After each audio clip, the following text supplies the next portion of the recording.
Assalamualaikum warahmatullahi wabarakatuh. Waalaikumsalam warahmatullahi wabarakatuh. Oke, saya ucapkan terima kasih ibu-ibu semuanya dan bapak-bapak sudah meluangkan waktu untuk menghadiri pertemuan P2K2. Nah, untuk pertemuan kali ini kita akan membahas masih modul yang kemarin ya Bu ya, modul kesejahteraan sosial. Nah, sebelum kita lanjut ke materi, yuk untuk semangat ibu-ibu semuanya biar nggak ngantuk, soalnya ini kan udah agak siang ya Bu ya. Yuk kita tepuk P2K2 dulu. Yuk 1, 2, 3 tepuk P2K2. Pertemuan peningkatan kemampuan keluarga. Oke, terima kasih. Nah, jadi hari ini saya akan menjelaskan terkait masalah penyandang disabilitas atau tepatnya ragam dan tingkatan disabilitas. Nah, macam-macam disabilitas. Jadi mangga ibu lihat gambar di depan. Nah, macam-macam disabilitas. Nah, di sini ada disabilitas tunadaksa, ya. Ada disabilitas tunadaksa, disabilitas intelektual, dan disabilitas mental. Nah, disabilitas fisik itu, jadi disabilitas fisik itu apa saja Bu, tahu nggak? Bentuk disabilitas fisik itu apa aja? Tahu nggak? Nah, jadi disabilitas fisik itu antaranya tunanetra, nah itu masuknya ke disabilitas fisik. Terus tunarungu, tunawicara, nah itu masuknya ke disabilitas fisik. Nah itu, jadi yang termasuk ke dalam disabilitas fisik. Nah, yang kedua itu disabilitas intelektual. Nah, sebelum kita membahas apa itu disabilitas intelektual, nah yang dimaksud tunanetra itu apa Bu? Pak, tunanetra itu apa? Jadi orang yang tidak bisa melihat. Kalau tunawicara, tunawicara itu apa? Berarti orang yang tidak bisa ngomong ya Bu ya. Nah, kalau tunarungu, butek Pak, butek ya. Nah, jadi orang yang tidak bisa mendengar. Nah itu. Nah, jadi kalau tunadaksa atau kelainan tubuh ya, jadi kayak orang yang tidak punya kaki ataupun punya tangan. Nah, itu masuknya ke disabilitas fisik. Jadi disabilitas fisik tadi tunadaksa itu salah satunya orang yang tidak memiliki anggota tubuh, entah itu kaki ataupun tangan.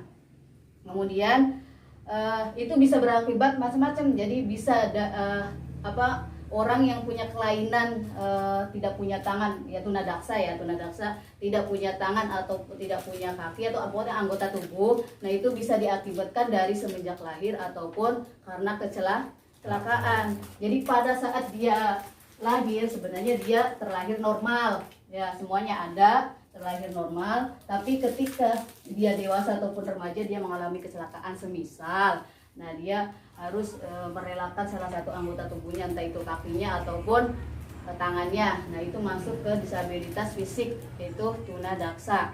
Kemudian tunanetra itu apa? Tadi orang yang tidak bisa melihat. Tadi ada kelainan penglihatan. Terus tunarungu. Jadi tunarungu itu orang yang tidak bisa mendengar. Nah, jadi biasanya orang tunarungu itu karena memiliki hambatan dalam pendengaran, berbicara, sehingga mereka bisa disebut tunawicara. Nah, makanya kadang Ibu kalau bisa dilihat di TV-TV tuh Bu ya, kadang ada ya di TV itu di pojokan tuh ada orang yang tidak bisa mendengar tapi masih bisa berkomunikasi. Itu biasanya pakai apa itu Bu, yang tangannya gini tuh biasanya apa itu namanya? Isyarat. Pakai isyarat. Nah itu, jadi mereka berkomunikasi. Jadi orang yang tunarungu, biasanya komunikasinya dengan pakai bahasa isyarat. Nah itu. Kemudian disabilitas intelektual. Nah, disabilitas intelektual itu apa Bu? Down syndrome. Apa ya kalau di sini ya? Pokoknya Ibu kalau lihat orang yang mukanya sama, ya. Oh, 1000 wajah. Ya, 1000 1000 wajah. Nah, wajah. ya bahasa 1000 wajah. Nah, itu biasanya anak yang kena Down syndrome. Jadi misal di desa ini ada orang yang kena Down syndrome, terus di desa lain kok mukanya sama, berarti itu anak yang termasuk disabilitas intelektual, yaitu Down syndrome. Pokoknya yang perlu Ibu ketahui ya, pokoknya mukanya sama aja. Itu biasanya anak-anak yang kena Down syndrome. Pokoknya mukanya sama. Dimanapun pokoknya kalau anak Down syndrome mukanya sama. Nah itu. Kemudian itu disabilitas mental. Disabilitas mental itu apa biasanya Bu? Contoh ya kayak orang Aktif, orang gangguan kejiwaan lah, orang gila ya. Jadi orang yang mengalami gangguan Pak Uji. jiwa. Nah ini ya Bu ya. Saya bahas secara detail. Nah, kalau termasuk nah ini disabilitas fisik ya. Nah, Ibu bisa lihat ini gambarnya tunadaksa nih. Tunadaksa Ibu bisa lihat. Tunadaksa ini berarti kan salah satu anggota tubuhnya nggak ada, entah itu tangannya, entah itu kakinya. Nah, ini gambarnya Bu ya. Nah, kalau tunanetra, nah ini tunanetra ini berarti nggak bisa melihat. Biasanya mereka membaca itu pakai apa itu Bu? Pak, yang diraba itu namanya bukunya apa itu? Braille ya? Braille. Nah, itu biasanya mereka membaca itu. Nah, biasanya mereka membaca itu pakai itu ya. Jadi kayak diraba-raba kayak gitu, tapi akhirnya dia bisa membaca, tapi khusus buku-bukunya ya Bu ya. Braille namanya. Nah, terus ini contoh yang disabilitas fisik. Nah, kemudian tunarungu atau tunawicara. Nah ini biasanya mereka karena kan ada gangguan pendengaran, entah itu bisa mendengar tapi kurang jelas gitu kan. Akhirnya mereka biasanya orang-orang yang seperti itu tuh pakai alat bantu. Nah Ibu bisa lihat nih alat bantunya nih. Mungkin pengen tahu ya. Jadi buat suatu saat tetangganya atau saudaranya ada yang mengalami gangguan tunarungu atau wicara. Nah ini ada satu alat untuk yang bisa dipasang di telinga, jadi untuk memperjelas suara-suara dari luar gitu kan. Biasanya kan ada gangguan pendengaran. Nah ini seperti ini alatnya Bu. Nah ini bisa juga pakai tadi bahasa isyarat tangan. Jadi kalau B itu gimana, kalau C itu seperti apa kan, itu cara berkomunikasinya. Ibu juga nggak apa-apa belajar bahasa isyarat juga. Barangkali nanti bisa diperlukan ada saudaranya, ada tetangganya yang mengalami sekolah hal dikit itu. Bu. Nah, Aduh. nah itu ya.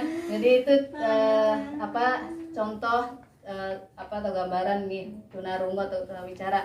Kemudian yaitu disabilitas intelektual yaitu tadi Down syndrome. Nah gini ya Bu ya, bentuk mukanya ya kan 1000 wajah. Wah, mirip Pak Oji Bu. 1000 wajah ya. Nah, nih tadi dimanapun anak yang mengalami Down syndrome ya mukanya sama. Mungkin Ibu pernah lihat di sini, terus keluar lagi jalan-jalan kemana lihat yang wajahnya kayak gini, ya itu namanya anak yang kena Down syndrome ya. Jadi disabilitas intelektual. Nah itu. Kemudian yang disabilitas mental tadi orang gila. Nah ini bisa Ibu lihat. Nah ini contohnya ya orang yang istilahnya kena gangguan kejiwaan. Nah orang gila lah. Nah kalau bipolar itu masuknya kemana Bu? Tahu nggak apa maksudnya bipolar itu Bu? Biasanya bipolar itu mental, gangguan jadi gangguan mental, masa kecilnya. nah ya jadi emosi yang tidak terkontrol, kadang marah, kadang kayak sedih. itu Bu, artis Mas Bu. Ya pernah lihat trauma di gosip masa ya. kecil, Nah itu ya kembali salah lagi satunya. ke masa dewasa Bu. Ya, Aduh. itu Ibu Aza paham ya, kayaknya setiap hari nonton gosip ya. Yes. Nah itu dia. Ibu aja juga. Nah, Ya. nah itu jadi itu nama sendiri. bisa masuk ke itu. Jadi disabilitas mental, jadi gangguan kejiwaan. Pak Oji Bu, jadi tidak masa bisa kecilnya mengontrol kurang. emosi. Jadi tidak bisa mengontrol emosi. Jadi kadang tiba-tiba marah, kadang tiba-tiba sedih. Nah itu penyakit mental yang dinamakan bipolar. Nah itu ya. Jadi Ibu paham ya, bisa membedakan Ya, Bu. mana disabilitas fisik, mana disabilitas intelektual dan disabilitas mental. Nah itu. Ada yang ditanyakan Ibu? Sampai di sini? Ada ditanyakan? Paham ya? Kalau yang banyak hutang terus stres itu gimana Bu? Masuknya gimana? Stres banyak utang. Iya, Nah, banyak utang. itu bisa jadi Jadi nanti itu itu masuk ke bipolar. Jadi ada tekanan-tekanan, tidak bisa mengendalikan emosi. Ya, akhirnya karena banyak faktor ya. Salah satunya mungkin tekanan hidup. Nah, itu atau trauma-trauma masa lalu. Masa lalunya yang tidak baik, akhirnya ketika dewasa pun bisa muncul kembali memori-memori jelek itu. Nah, itu bisa dikategorikan bipolar. Oke, kemudian cukup ya, cukup jelas ya Bu ya. cukup Bu. Nah, kemudian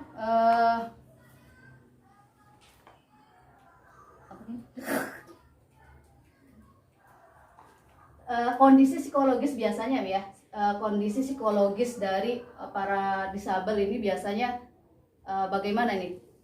Setahu Ibu ada nggak? Ada yang tahu nggak? Nah, jadi biasanya, tersinggung. nah biasanya ya, penyandang disabilitas, orang yang mengalami cacat, entah itu cacat fisik ataupun mental. Nah, itu biasanya kondisinya memang sensitif ya Bu ya, sensitif, terus rendah diri, kadang akhirnya tidak percaya diri karena merasa ada kekurangan pada dirinya. Nah, itu biasanya sensitif, terus rendah diri dan tidak bersemangat. Dan masih banyak lagi lah pokoknya hal-hal yang negatif, maksudnya akhirnya mereka tidak percaya diri, tidak melibatkan di masyarakat itu karena itu kadang malu ya, merasa tidak seperti orang normalnya. Normal, ya. Akhirnya mereka merasa rendah diri dan sensitif. Nah, itu dia.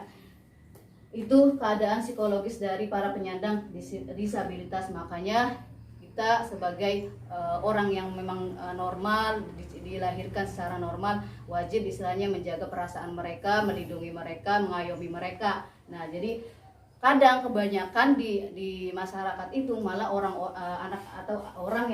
anak yang mengalami cacat, entah itu orang-orang yang mengalami disabilitas itu kadang istilahnya dibully, jadi bahan guyonan.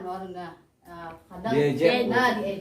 Nah, itu hal-hal yang sebenarnya tidak boleh dilakukan. Nah, itu makanya perlu ibu-ibu pahami bahwasanya mereka juga punya hak berpartisipasi, punya hak hidup, punya hak bermain, dan punya hak layaknya sebagai manusia. Nah, itu jadi perlu diperhatikan keadaan atau secara psikologis mereka gitu kan. Kemudian yang dimaksud dengan disabilitas berat itu, jadi kan disabilitas itu ada disabilitas ringan, ada disabilitas sedang, dan ada disabilitas berat. Nah, jadi yang masuk ke dalam komponen PKH itu kan adalah disabilitas berat ya Bu ya. Nah, apa itu yang dinamakan disabilitas berat? Nah, disabilitas berat, maka Ibu bisa dilihat di sini, penyandang disabilitas yang kedisabilitasannya sudah tidak dapat direhabilitasi, tidak dapat melakukan aktivitas kehidupannya sehari-hari dan atau sepanjang hidupnya tergantung pada bantuan orang lain dan tidak mampu menghidupi diri sendiri. Nah, itu jadi yang dimaksud dengan disabilitas berat. Jadi kalau masuk disabilitas ringan kan kadang orang tidak bisa bicara, tapi untuk melakukan hal-hal yang lain kan masih bisa. Jadi istilahnya masih bisa dia sekolah masih bisa, mungkin tidak punya tangan pun sebenarnya secara mental dia sehat, itu masih bisa dia sekolah dan beraktivitas yang lainnya. Jadi tidak tergantungan pada orang lain. Nah, kalau yang dinamakan disabilitas berat itu kan sama sekali dia tidak bisa beraktivitas. Jadi hidupnya itu hanya tergantung kepada orang lain. Nah, itu dia masalah disabilitas. Jadi tadi Ibu bisa membedakan mana disabilitas fisik, mana disabilitas mental, dan mana disabilitas intelektual. Dan contoh-contohnya tadi insya Allah ibu-ibu udah paham ya? Udah paham ya Bu ya? Iya. Insya Allah. Nah, jadi cukup itu saja. Semoga banyak manfaatnya buat ibu-ibu semuanya. Kurang lebihnya mohon maaf. Assalamualaikum warahmatullahi wabarakatuh.